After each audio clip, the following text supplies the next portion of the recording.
నగర్ జిల్లా కేంద్రంలోని సీతారామ ఆలయంలో వారాహిని నవరాత్రుల పూజా కార్యక్రమాలు ఘనంగా నిర్వహిస్తున్న దృశ్యాలు.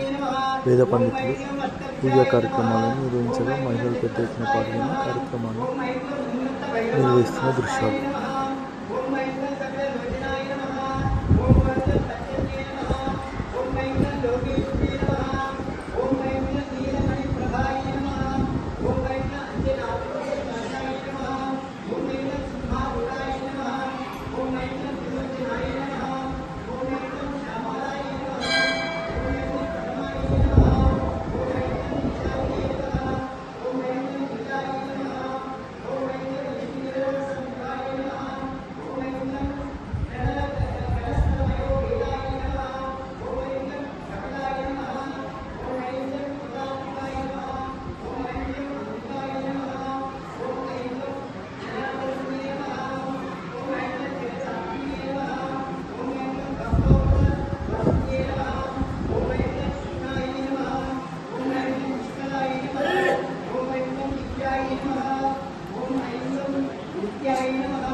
Lari aja.